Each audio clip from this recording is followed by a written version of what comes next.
You know what? I don't like how this feels at all. Let me just despecialize out of all of them and level them back up, and then we'll see what we can do with it. Welcome back everyone to the Two-Headed Wolf Gaming channel Last Epoch, and of course our Beastmaster. I am now level 29 and you've probably just seen me despecialize out of these skills only to throw them back in, and you might be wondering, what the hell is going on? Why would I lose all those levels? Don't worry, there's a pretty good reason why I've done it, plus we'll get up there soon enough. The main reason why I've despecialized is because the build that I was going for just felt too boring. I wasn't dying, my companions weren't dying, I wasn't doing a lot of damage either, and we were pretty much a straight up physical build. Somehow that felt too generic to me. Maybe I would have found some items which could have made everything feel better, but ah, maybe find an item didn't feel good to me. I thought, is this the best that I could do with all the tools that the developers have made available to me and to us? And thus I decided, you know what? Let me spend some time, let me look around and try to figure out what other ideas could I create for the Beastmaster. And I came up with 3 of them. One which I already decided on, which is closer to what I was doing in the second episode, just a slightly different direction, and I will leave that for last, but I want to share the other 2 as well, because you might get inspired, maybe you'll improve on that idea, make something on your own, and if it turns out to be cool, share it with me, because I'd be very interested to find that out. I find hearing about other people's build ideas very interesting, because I might even go for them and try them out and pretty much become better at this game by learning from each other, right? So the first idea would be to go with a wolf pack. Basically, it seems like the wolf is the pet which can bring up the biggest number of companions. How can you do that? Well, you start with 1 wolf, right? And then if you have this amulet where you can summon wolves up to your maximum number of companions, you can summon 2 wolves, because 2 is the maximum number of companions, right? We had a wolf and a raven, or 2 wolves, or we would have 2 ravens. Either way, there is that limit. You can have 2 wolves with this one. If you don't have this amulet, do not worry, you can specialize in the wolf. And over here to the right you have safety numbers, where you can summon wolves up to a maximum number of companions. So you'll always have the maximum amount. At this point you just need to increase those numbers. First of all, you have here pack hunters. You can have an additional wolf active at once. You can have an additional companion active at once. The extra wolf counts towards your companion limit. I am guessing, I am not 100% sure because the wording is a bit weird, but I am guessing that this means you can get 2 more wolves. At the worst you get 1 more wolf, but at the best you get 2 more wolves, and I like that idea, right? All of a sudden you get 4 wolves in total. Well, once you specialize in the Beastmaster, you get another companion summon, right? So you can have 5 wolves. And over here, once you reach this point in the passive skill tree, you can get another companion. So that would be 6 wolves. And I'm sure that there are items in the game which would increase the number of companions by at least 1, I would hope, or something along those lines. And in this way, you will have high numbers. Being already specialized in wolves, you can go for these extra howls, which buffs them up, makes them, stronger, gives them a stun chance. Everything can be really strong. You can give them wolf leap, which means that you can play with a ranged character, basically a spellcaster or something like that, just buffing up your wolves. And heal them, because wolves are the squishiest companions that there are in the game from everything that I've seen so far. So you might want to go with Etera's Blessing, thus helping your wolves survive for longer and increasing their damage. So there's quite a few things that you can do with the wolves over here. Just make sure that they survive long enough, give them the wolf lift, if possible. That will allow them to engage the enemies before the enemies get to you to engage you, right? And you can help them from a distance. Like, that is an idea that you can do. I'm sure you can improve on it, but that is the main idea. The second idea that I thought of was to go over here to the passive skill tree, and you can get Arthur's Loyalty. You are limited to a single companion, but your companion is larger and deals more damage. 15% larger. I don't know exactly what the size has to do with anything. I'll have to look it up. But more companion damage increased by 85%. That is pretty cool. And I thought this works really well with the bear. So you get one companion, you make the bear really strong. And the bear has this ability, release a mighty roar, taunting enemies around it and healing it for 50 health for each enemy taunted. So that distracts enemies' attention from you, and it heals the bear in the process, making him really strong. Well, if you specialize in the bear, one of the things which you can do is go down here to claw totems. You have a chance to summon a claw totem when your bear kills an enemy. And that claw totem does this. Summon a totem that attacks with swipe. It only scales with totem and minion stats, but it is affected by your swipe tree. The wording is a bit weird there. Is it both? It scales with totem and minion stats and it is also affected by swipe tree? Or is it one or the other? It's not super clear. It seems like the Primalist has a lot of typos or weird wording. I'm not sure what's going on there, but there we have it.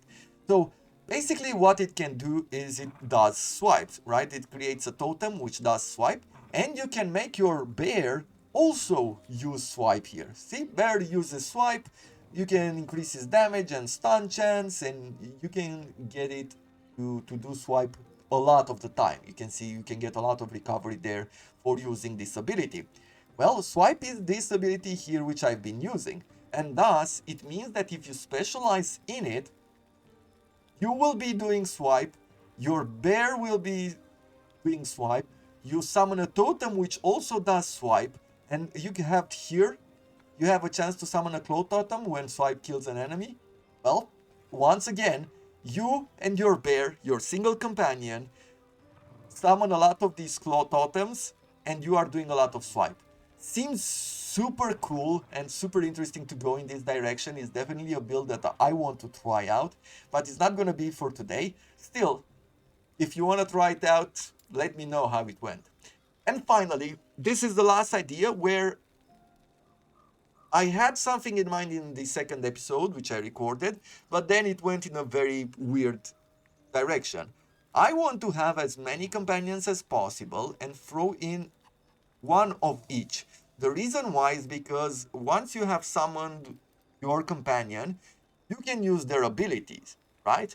This one, the wolf, grants us frenzy and offers us 25% more damage. The bear taunts enemies around us. The what was it called? Raptor. Sends your Raptor into Rampage. Your Raptor gains 40% increased attack speed, cast speed, movement speed, damage, and size. So those are free abilities. If we had the Scorpion, it doesn't say here what ability it would have. But either way, if you have one pet of each, it means that you can use multiple abilities, right? The space here is not occupied just by your companions. You can also use a lot of different abilities which at times buff each other and improve it all around, right? Rather than having two raptors go on a rampage, you howl with the wolf, increasing the damage all around, and then you go into a rampage, giving you even more power and things like that. So I like this idea of going for multiple pets that could give us unique skills. So that's what I want to do. And the other idea which I want to do, because I am doing quite good physical damage, one of the things that I want to do is go for bleed here. Because there are a few abilities which really work well together from each of these with bleed. And if you want to see exactly what's going on here in the character screen, you can see that bleed deals physical damage over time, right? That is something. If you look at poison, poison deals poison damage over time. So it's very different. You cannot really multiply poison damage without investing into poison itself. That's why last time in the past episodes, going for bleeds was actually the best way forward, right? It scaled up a lot better than poison. Okay, well, that is all that I want to say for now when it comes to this. Let's take a quick look here at the Beastmaster and spend a bunch of passive skill points. We have here, I told you about Arthur's Loyalty, the unique companion. We can go with Boar Heart. You are granted aspect of Boar for a duration when hit by a melee attack. A buff that reduces damage taken by 15% and the effect lasts 2 seconds. You know what? Oh no, the effect has a 2-second cooldown. It lasts 1 second. Okay, where I'm going to go with 2 points here. To have 15% reduced damage for 2 seconds sounds pretty good to me. And we can go with Ambush. Every 5 seconds, your next melee attack deals increased damage and grants aspect of the shark for 3 seconds. A buff that increases melee damage by 75% and melee attack speed by 10%. Yep, sounds pretty good to me. So we're gonna go with that.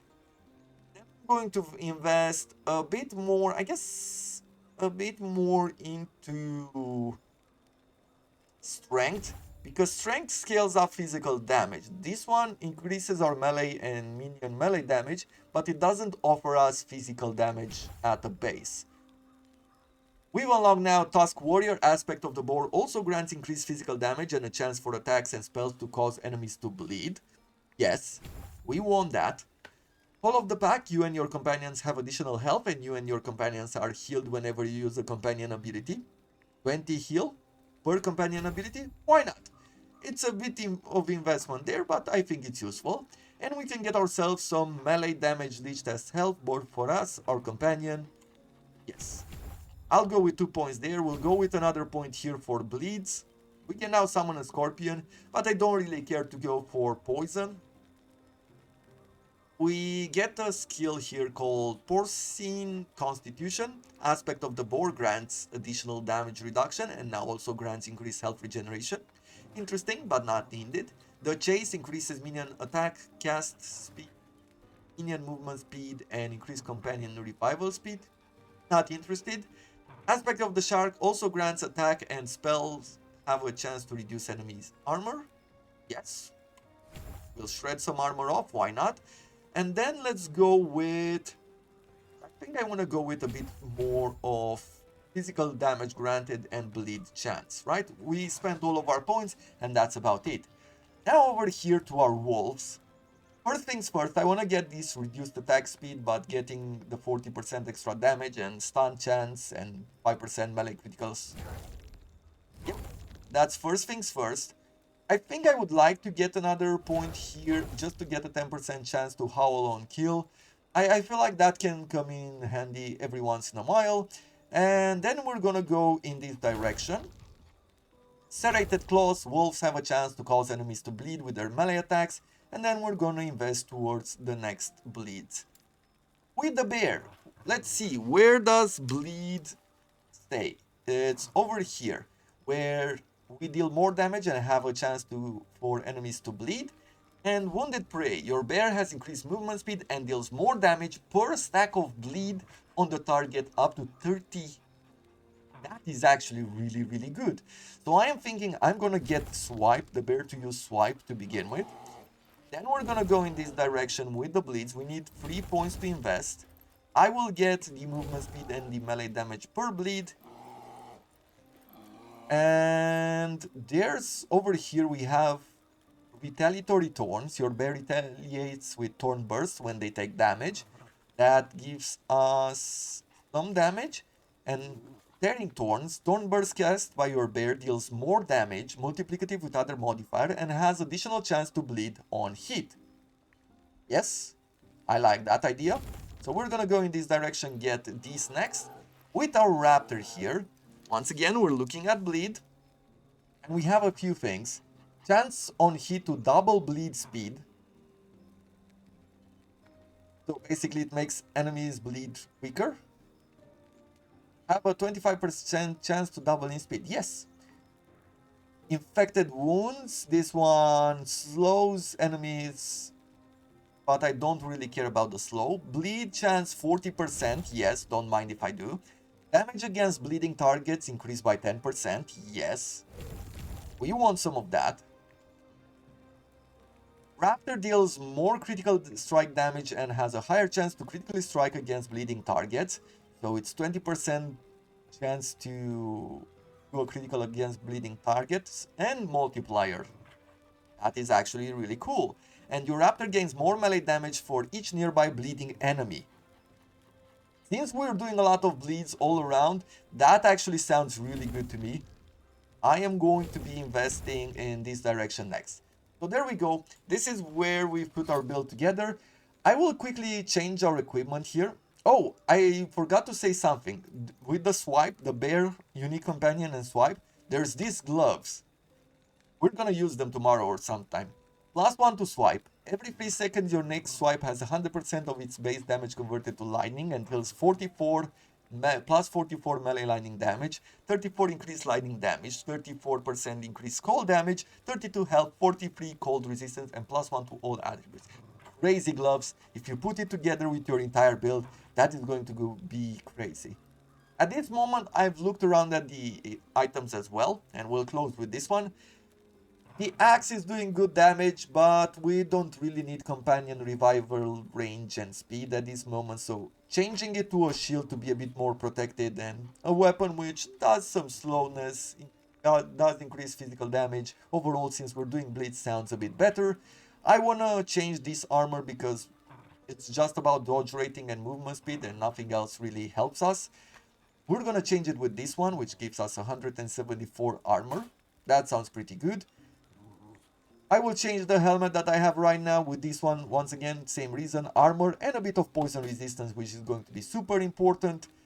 I have this sash, which is mostly for a necromancer, but the 40% increased minion damage I like a lot, so I'm gonna throw that in.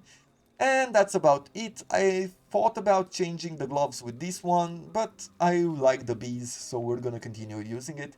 I'm not gonna go with the last bear's lament here, just because I don't want to taunt nearby enemies for 2 seconds. I want the bear to his abilities to do that, so we're gonna focus on him.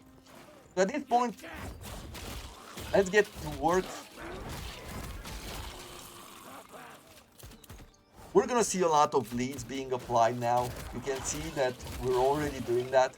I wonder if the skeletons have like protection against physical damage. They're not protected against bleeds. Apparently it does stack up.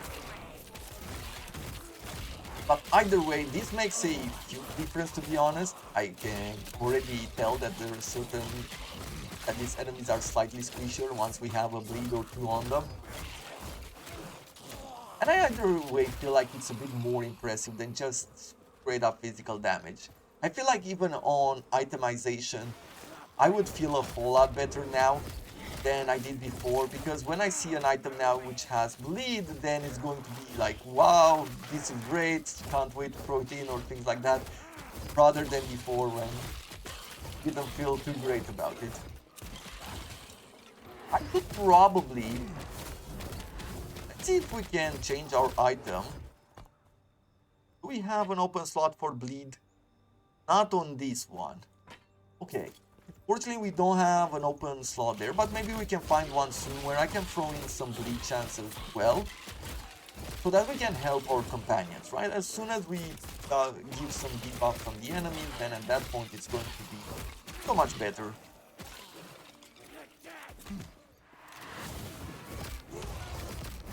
What is our... Let's see, on our minions.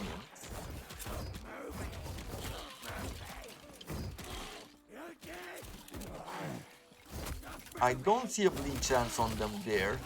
We have a 14% bleed chance, so that's not too great. We're gonna need a lot more. But one of the things which we can do is go a lot with our abilities, and that is going to kill enemies quicker. And this is something that I wanted to stay with, rather than go with 2 wolves and one of these other companions. I felt like going with each one just gives me more maneuverability. It gives me ways in which I can apply multiple tactics depending on the situation that I find myself in. For example, if I'm about to die, I can use the bear stomp to drag the enemy's attention from me. If I am really looking for a whole lot of DPS, if I'm fighting a boss, then the raptor is the one to do that. I am going to buff him up and he's going to go on the rampage, go crazy, pretty much taking the enemy down. The wolf is not the strongest of the companions in many ways, but I feel like he's such a great support. for both buff, debuff, and things like that. You can see that when it comes to these bosses, because it is about the numbers and I'm summoning these beasts as well, it's really going down very quickly without too much of a worry. I don't even need to run away from him. Just gonna die like this. And that's it. Yes? Gods be with you. So overall, I'm a lot more happy with this idea. I feel like it's going better. I think it's looking better too. And I hope you like the idea too. Or one of the ones which I shared with you. If none of you will try it, any of the other ideas, I'm probably going to try the bear one. I think I'm going to go with the totem and the unique bear and things like that, just to try to see how it works.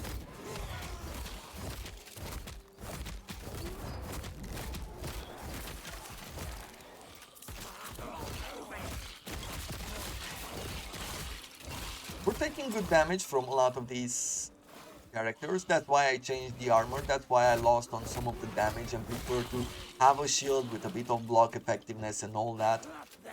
Increasing our survivability in this case feels like a good idea, like a good choice.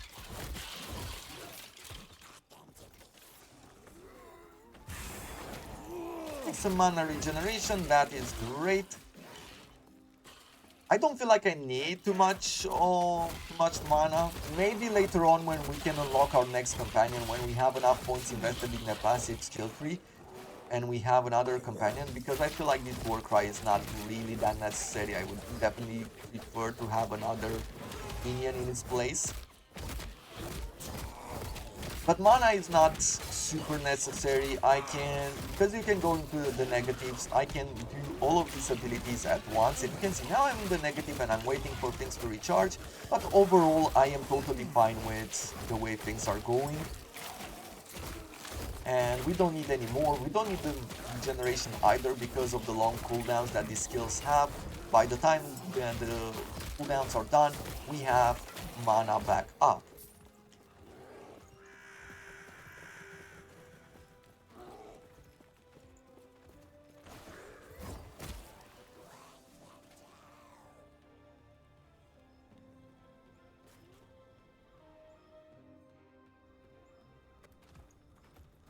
Let's see. Now we're heading forward. There's not a whole lot more to do here, I would say. We're gonna encounter a lot of these gold cages. On my own, as you can see, I'm not doing a whole lot of damage. We're mostly focused on minions in this situation. I haven't really built on skills where I am doing a lot of damage. I have 143 damage here. And instead of the bees, I could go with the gloves. Like if I just had to replace them, you can see I'm doing 355 damage. And I could be really strong just by doing here this sort of damage. And if I go with a two-handed weapon, then it's even better than this. But I prefer the bees. Thematically for these builds, the bees sound better.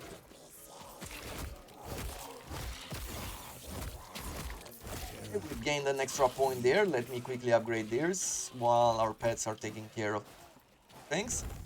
Higher bleed chance for our wolf. For the bear, we want what? We said that we want to go in this direction, right? We're going with retaliation there.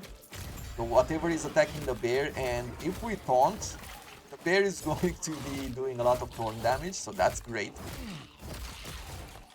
And over here on this side with the raptor, yeah, melee damage increased per nearby bleeding enemy by 4%. That is actually maybe another idea that I could go with. It's either increase the area of effect for the swipe ability of the bear or specialize in the swipe. Let's take a quick look at the swipe ability here. Where is the bleed? Bleed. So 20% bleed chance, physical shred chance, some mana and some health. Okay, I don't care about that. Do we have increased area? Yeah, there seems to be this one here. There's another one here with 18 per point. That is really good and also extra damage. What I am thinking, if you can get yourself a high bleeding chance, what you could do is that you could use swipe in order to apply bleeds, right? If you can apply it in an area. In that way, you can have your raptor increase his damage drastically depending on how many enemies are bleeding in the area. So that could be very good. There are bosses which summon a lot of minions around them, so if you can apply bleed to all, yes, you can really make something special out of it. You could even go with the raptor as a unique companion, right? You can make him, and you can give him, what was it? This one, adaptation. If your raptor has 10 kills in this zone, it evolves, meaning in the map that you are at, gaining 15% more size and damage while you remain in the zone. So this is a really cool ability, which makes your raptor stronger, and if you make him your unique companion, then you have a lot more bonuses. It's giving him 100% more damage after all the kills, and that's nice.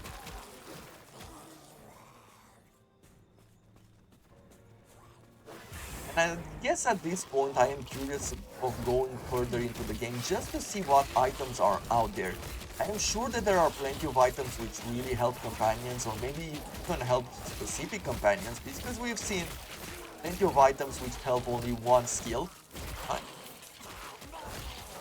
So why wouldn't there be other things which help with that also, with the minion?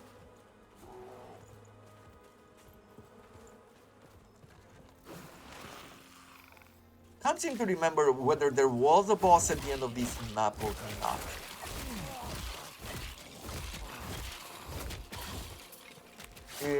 The answer is no, because there is a boss at the end of that map, right? It's the dragon.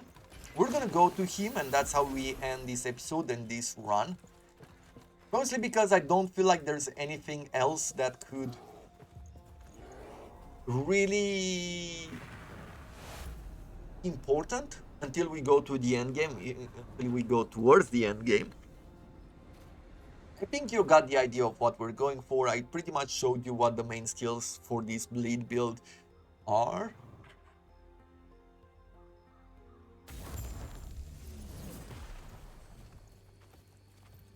Oh, it's not the dragon. Did I defeat the dragon already? I might have defeated the dragon already. There's a warrior at the end of this road and a worm at the same time. So we're going to go for them, and that's how we close the episode. Just to see how this feels in a normal boss battle.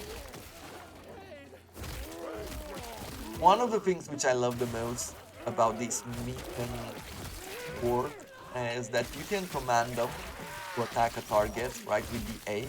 Now you might not be able to make multiple stances and things like that, but just redirecting your minions towards one of the stronger bosses or stronger enemies in the area, I think it's good enough. It's definitely very functional.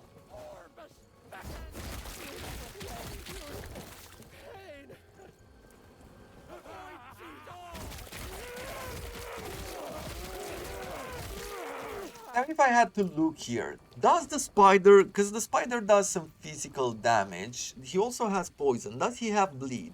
And he does. See, so you go in this direction with poison, then you get a bleed chance and damage over time, then you get size and melee area, and then you turn poison chance to armor shred, which helps with physical damage. Okay? There's not a huge bleed build here. So you can have him as sort of a support, but it's not this crazy amount of what you can do. Okay, good to know. And let's see, if I go into the guide, does size does not have a mechanic, or it's not explained. I would really like to find what that is. Is it just the size? It's just to look like it's here. Are we just going for the idea that bigger is better? Is that all there is to it?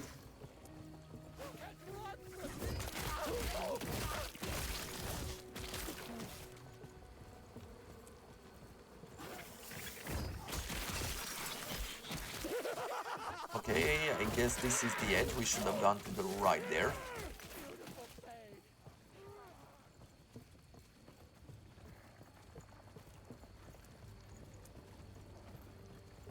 If you don't know, as far as builds go, I was talking about the wolf pack, and there is another YouTuber, Twitch streamer called Zizren. I've spoken about him before, but he supported last Epoch for a very long time. Let's see, more bleed chance, more bleed chance. He supported last Epoch for a very long time, and at some point the developers gave him the opportunity to design a unique item within the game, and he designed a helmet which, if I remember correctly, turns your wolves into squirrels and increases their number, doubles their number or something, and so you can have a build with squirrels. If you want to go for that one, go for that one. You are looking for something like that in your life, have at it. But either way, somehow while going in between the episodes, as I'm not spending passive skill points, I'm not really upgrading the active skills either, or not replacing equipment. At around level 27, I had the same vibe of the time where I played the Spellblade, where it was really a grind to kill enemies, to take down enemies. On the Spellblade it was a bit more unique, right? Because in the second episode I went with the cold damage, right? I decided that I'm going cold damage, and when I picked up the mastery of the Spellblade, we found a skill which froze enemies in place, and not only that, it also gave us a good chance to heal them when frozen. But in between episodes, as I was going towards level 35 from level 20, I think that's around when I finished the second episode, enemies were scaling up in resistances, and enemies were also scaling up, let me upgrade this, enemies were also scaling up in ailment resistances. So it's at that point that without investment, without true investment in the ability to apply those for freezes, without investing in ailment, in a chance to freeze the enemies, we weren't keeping up at all. And thus, we were getting weaker and weaker, while the enemies were getting tankier and tankier with more resistances. And that started feeling, pretty bad and grinding. It needed us to return at around level 27, spend all the points, and then once again it felt so amazing and so great. And this build felt pretty much the same at some point. It was just too grindy, nothing was too special about it. The difference is, at least when I played the Spellblade, I was dying, and I said to myself, you know what, this is not working, I definitely need to make some changes, I definitely need a bit more investment. With the Beastmaster here, the way I built the character in the second episode and I continued with it afterwards, we weren't even dying. So it was just a straight up fight, waiting for the enemy to die, and that was it. And that's why I felt it was boring. It didn't feel like I needed to change anything. I just had to go ahead and grind, and I didn't like that idea. So we found here another belt, gain haste, some dodge rating, chance to find potion, and some legendary potential. Yeah, okay, well, something to put in the stash, nothing too special. But that is going to have to be it for today. Hope you like the ideas, hope you like what I did. It was a bit of a weirder episode, I would say, in comparison to some of the others, but I hope you've gotten some ideas from it. I hope it was entertaining enough. And if you have any feedback for me, let me know. I'd be curious to find out your opinions about it. Maybe I can make some changes going forward. If you liked what I did, do consider leaving a like. It would be much appreciated. Thank you very much. And until tomorrow, I thank you very much for watching, and I wish you all to have a wonderful day.